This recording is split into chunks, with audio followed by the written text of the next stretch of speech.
But it's kind of a fascinating thing when you like show them what they're actually likely to spend during retirement over the course of 30 years, depending on what that actually comes out to, especially for like say like a couple who has $2 million and they're spending $150,000 in today's money per year. Over the rest of their lives, they will literally spend somewhere between $5 and $7 million when you factor in inflation. Welcome to the Financial Foundations Podcast, your gateway to the fascinating realm of finance, brought to you by Base Wealth Management. In this show, we delve deep into the world of money, guided by seasoned experts who will unravel the complexities of finance and provide you with invaluable insights and practical advice. Now, here are your hosts, Dustin Taylor and Alex Wolfe. Welcome back to Financial Foundations, brought to you by Base Wealth Management, where we are the foundation to your financial plan. I'm your host, Dustin Taylor. I'm your co-host, Alex Wolfe, certified financial planner. And today we're going to talk about how much you can expect to spend in retirement. And that comes down to things like your lifestyle that you're going to have in retirement, Medicare costs and health costs, and other things like that. Not to mention, with lifespans now reaching up into the 80s, it's no wonder that retirement savings and Social Security are being strained. People need their money to last longer than ever now. So Alex, whenever you're working with clients on a financial plan, how does the discussion about longevity risk typically go? It can vary, especially when working with individuals and couples. Everyone's different, and we don't know their family medical history or if they have any underlying or even undiagnosed medical issues, but the stats are there, meaning that when examining like mortality tables, people are living longer than they had 50 years ago, so their money needs to last longer. And so we try to plan for that. And it sounds morbid, but you're saying this is worst case scenario, meaning you're going to live possibly into your 80s, 90s. You want to make sure that your money's going to be there if you need it. And it's better to overplan than for someone to say, well, I don't plan to live that long. Well, that may be true that you don't plan to, but there is a possibility that you may. And that's why the plan should account for that scenario. So how do people typically react when you tell them something like 1 in 4 people are living into their 90s now? They can be kind of like blown away, like when you think about it. But then when you tell them like, well, who do you know that is in their 90s? I mean, a lot of people these days either had a family member, a friend, someone they know is probably in their 90s, and they may be fortunate to have had a pension or they've been living on decent Social Security check every month. And those are things that people these days, either they're concerned about Social Security, which is a whole nother topic, or they don't have things like a pension like workers used to. So they're reliant on other ways of saving and getting income when planning for their retirement and possibly living into their 90s. So you let them know the statistics, and now you start to construct their financial plan. How do you go about determining how much income they will need? That again is totally customizable dependent on their lifestyle and how well they've saved and accumulated assets. Some people are very what you would call frugal, and they accumulated a decent net worth, but they don't spend a lot. And then you have a totally different conversation like, hey, if you're not going to spend down your wealth, this is what you may have at the end of your plan to leave to your beneficiaries, which could be children, grandkids, charities, whomever. But then there's also people that may be living a very comfortable lifestyle, and they may be spending a lot of their current income while working. And then you're having a conversation, well, if you want to maintain that lifestyle during retirement, which most people do, very few people want to like make sacrifices during retirement. Like, no, they worked for potentially 40 or 50 years and they want to be able to relax and do the things that they want to do. And that's where we get into that kind of goals-based planning and try to solve for, this is how much you've saved. These are your income sources like Social Security, maybe they have a pension, and then what they can expect to draw from their portfolio comfortably to make sure that their assets last potentially 20, 30, 40 years, however many years they have left of their lives, and depending on when they decide to retire. But that all kind of comes into that big picture goal-based planning. Okay, and how do you use the software to help determine their withdrawals in retirement? you can look at it through a couple different lenses per se. One, through a tax strategy. So you want to optimize their withdrawals from different buckets. They've got their 401ks or IRAs, which are going to be taxed when they pull it out at income tax rates. Maybe they've got some after-tax brokerage accounts or savings accounts. And so you want to try to construct that income from all those different sources in a tax-efficient way. And then you have a whole nother thing about required minimum distributions. When they reach right now age 73, but in the future it's going to go up to 75, and then what they will have to take out. And for some, they're already going to meet their minimum required distribution, but for others, they may be fortunate to not have to spend all that money that they will in the future when they hit those ages of RMD age. So that's one way, is from a tax strategy. Two is optimizing their withdrawal rate, is figuring out what their guaranteed sources of income are, and then what that gap is that they'll need to withdraw from their investments, and making sure that each account is invested appropriately, and maybe even in a tax efficient way if it's in a taxable account, and then where they should be trying to generate income from within each of those accounts in the overall portfolio. And we use software to help us do that. And then we can even project when they can expect income through dividends or when bonds mature or CDs. Those are all things incorporated in our planning software. So when you're using the software and you're building these plans, are you seeing an uptick in plans failing or clients kind of second guessing their plans? Yeah, we definitely are. And I think that given this rapid inflationary period that we are kind of still in, people are spending more than ever because the cost of living is expensive, especially where we are here on the Gulf side of Florida. Cost of living has just jumped tremendously. So people are having to tap into savings, and we want to help them feel comfortable with their decision on when they can possibly retire. And we want to be more of like a guide, say, okay, well, this is what our planning software is telling us if you want to retire at 62 versus 65, and how much more income you could possibly take from the portfolio just on that extra 3 years of growth. And then on top of it, like, one concern that a lot of retirees have is the last thing they want to do is retire right as a recession begins. And we want to kind of take that stress or fear off the table and say, well, we want to position the portfolio where it doesn't matter because we don't know when that could happen and don't want to try to time it. Do you find that that improves their confidence, or is there something else that you also do?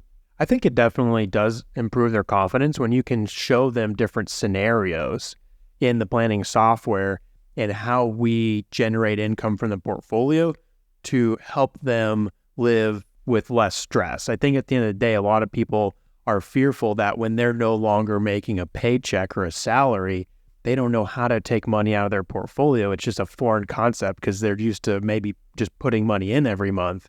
And now they're in that decumulation withdrawal stage during retirement, and it can feel a little bit different.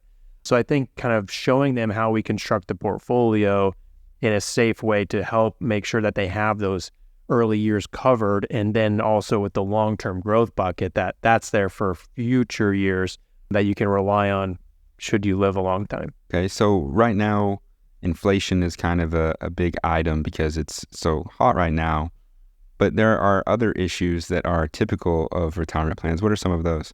Yeah, one of the big issues, especially for people that retire before 65, is medical care and insurance, and coming out of pocket to pay for maybe private health care before they can qualify for Medicare. So the cost of health care is a pretty common concern that we talk to clients a lot about. And the second is, like, what are you going to do in retirement? People, they don't know. They've been working for decades, and they just like, I don't know what I'm going to do. Maybe they don't even have a hobby. So you actually have to kind of talk to them about, well, you want to be able to find things to do. Do you enjoy traveling? Do you have family you want to go see? Do you want to buy a camper or an RV? And like, you're almost like talking to them about like ways to spend their money now that they're looking at slowing down or retiring. Or are they going to be working part-time? Some people in their plan, we've planned for them to work part-time as an extra income stream. And Some are doing that just to fill time because they don't want to just do nothing and they don't know what they're going to do. And other people, maybe they need to help subsidize their income by working part-time. And that's something that we can incorporate in the plan too. So it's pretty staggering, especially now, what retirees can expect to spend. So what are their reactions whenever you tell them? Yeah, this is kind of a fascinating thing when you like show them what they're actually likely to spend during retirement over the course of 30 years, depending on what that actually comes out to, especially for like say like a couple who has $2 million and they're spending $150,000 in today's money per year. Over the rest of their lives, they will literally spend somewhere between $5 and $7 million when you factor in inflation on top of what they're spending now for 30 years. Like they're like, well, I don't even have $7 million, but your portfolio is growing as it's invested as well.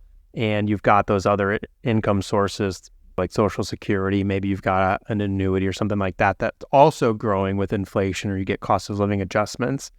So when you show them like you're gonna spend $5 million over 30 years, they're like that's crazy. I don't have that kind of money. But when you show them like how their portfolio will support that and what possibly could be left of their investments at the end of the plan, it gives them kind of a level of comfort. I feel like we can't talk about spending in retirement without at least touching on the 4% rule. Have you seen that be a cause of failing plan, or how is that incorporated now? It definitely can. And when you think about the 4% rule, where it fails is when you think about sequence of returns. So if you retire now and you have 3 years of a down market and you're withdrawing 4%, that is a huge detriment to your portfolio, which will take the rest of your lifetime really to recover than if you tried to do the same 4% withdrawal rule during a good market. You'll have two completely different outcomes. So what you want to do is use what we've talked about in previous podcasts and videos, is using the guardrails, where you actually are adjusting your income potentially depending on what the market's returning. And we use a income software that will show you what has to happen in the markets before you need to adjust your income. So that 4% rule generally is okay, but there are definitely scenarios where it will not work out as good as it sounds or seems. How do you start to position a client's investments as they approach retirement? That's a really big piece of the puzzle, is making sure that as they approach that retirement year or age, that you're starting to get some of the portfolio more conservative. Because the last thing you want to do is have their entire portfolio in growth stocks, and during that year that they retire, the market's down 20%. That's a lot less than ideal. So going into it, you want to start moving some of their early income needs, maybe a couple years worth of income, into laddered bonds or CDs or a high yield savings in some fashion or some combination of the two. So that way when they need that money, they know it's going to be there and they won't have to worry about what's happening in the stock market during those early years where that's really critical time in their life. And they know that money is going to be there, and trying to time the market is not advised. So I think that typically the big fear is running out of money in retirement. But I would say there are probably people like me who save at any time that they can, possibly to my own detriment because I'm not enjoying things that I could be enjoying. So do you encounter other people who are over-prepared whenever you're creating their plan, and you actually can help them to live a little now in the moment by adjusting that for them? Yeah, we don't often do a lot of financial planning for people in their 30s. We do more like coaching or budgeting and things like that. But when you hit a certain age is when you start to kind of put the pen to paper and start drafting that initial financial plan. And you can show them, as what you're describing is like, this is how much you've saved. Like, you've done an incredible job, but you really can kind of take your foot off the pedal because you're going to be over prepared or over saved And then you'll be having to worry about like spending and taxes in the future, depending on what tax buckets they've saved money into in their different accounts, and then what their projected like end of plan assets are. As we think about estate planning, the estate tax laws are sunsetting in a little over a year, in 2026. And so they could be having a whole different conversation of like, you've saved so much, which congratulations, you've like accomplished that, but you're going to have a potential estate tax issue at the end of your spouse's or partner's life. And that's another planning conversation. Or you're having them like, hey, you need to start enjoying some of this money. Like you've saved so well and we want you to enjoy your life and you've done a great job saving, but now's the time to kind of slow down and enjoy it. Like take those family vacations, which is another thing that we talk to clients about is like, do you want to leave the money to your family at the end of your life? Or do you want to start enjoying some of that money now with your family and creating memories like big family vacations or weddings? There's all kinds of things. You mentioned something there, sunsetting. I know that the TCJA Act is sunsetting relatively soon as well. Do you expect if Congress doesn't act, that increase in taxes will cause a big change in financial plans? I think so. I not extreme, not like to an extreme, but I think that it will have an impact because now people who may be used to getting a tax refund may actually start owing taxes. So instead of seeing people do those last minute IRA contributions, they're like, well, I don't have that $5,000 to put into my IRA. I actually owe the IRS money. So that could definitely be a factor, and that will have like a trickle down effect because they won't be saving as much. So yeah. Can you start preparing for that now, like with stress tests and stuff? Like let's say that would happen, then you can prepare in your plans now to account for that.